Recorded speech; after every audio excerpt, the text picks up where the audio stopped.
So, is the jury still really out? Which is easier, narrative or descriptive writing? Let's find out. Hey, what's up guys, and welcome back to IGCSE Success, your one-stop shop for everything IGCSE English. So in today's video, it's a bit of a sit-down chat video to answer the perennial question I get a lot. And that is, which is easier, writing a narrative or a descriptive essay? Well, spoiler alert, I wouldn't say that one is necessarily easier than the other, because it really depends on you. So let's break down the skills needed for both so you can make a really informed decision on the day of the exam and avoid wasting precious minutes choosing between the two. And with all that said and done, let's go.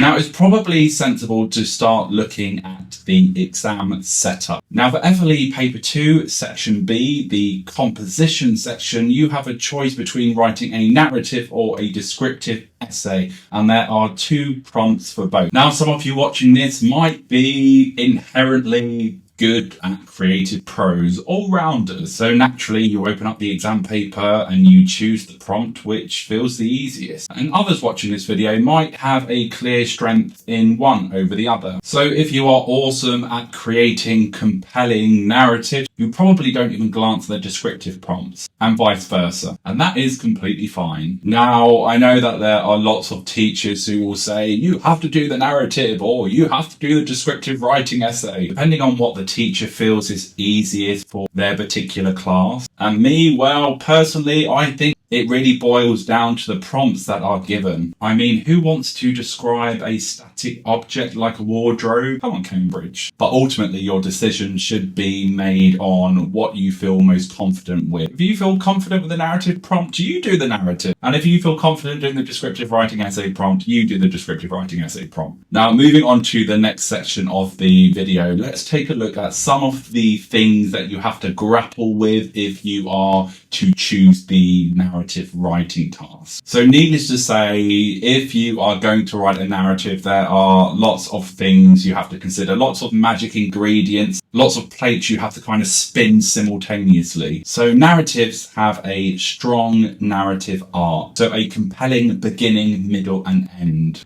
A clear, engaging plot with a clear sense of direction, not too complicated, but also not too simple. Authentic characters, I recommend at least 2 characters that are believable, that are credible, that are authentic. And to create convincing characters, you probably want to pepper in some dialogue, and that dialogue needs to sound natural. And of course, you need to think about the setting and the atmosphere that you create. So there's no getting away from descriptive writing. Now, obviously, that's quite a lot to handle. However, unlike descriptive writing, narratives aren't so reliant on vocabulary. Rewind. Vocabulary is important, but I guess super advanced vocabulary. Let's say if your word bank, your vocabulary repertoire is a little bit on the basic side, narrative writing might well be the better option for you. Why? Because it gives you more tools to engage the reader, such as character and plot. Now let's break down some of the things that you have to wrestle with if you decide to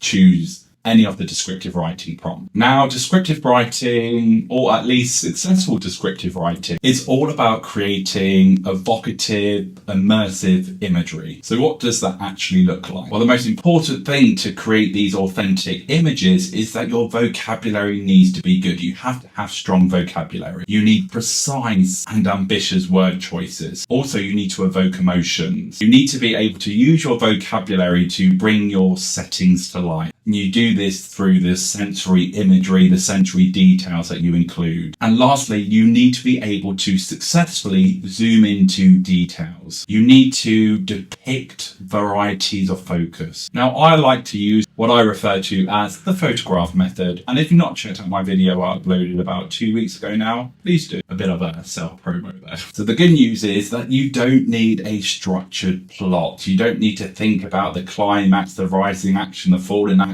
You don't need these fully developed characters. You don't need to think about dialogue, but you do need to create rich and atmospheric scenes to really engage and draw the reader in. Now remember, if your vocabulary is not strong enough to sustain this level of description, you might find it more difficult to hit top marks. Now moving on to my final thoughts. So as you've guessed it, in conclusion, neither the narrative or the descriptive essay is inherently easier. It really depends on your strengths. So if you're great at storytelling, go for the narrative. And if your vocabulary is particularly strong and you love painting pictures with words, descriptive writing might be your thing. And if you're unsure, let the prompts guide you on the day. At the end of the day, guys, the best way is to practice both and try and figure out what plays to your strengths. So what do you guys prefer, narrative or descriptive? Drop a comment below, and that's all we've got time for today, guys. Until next time, bye bye.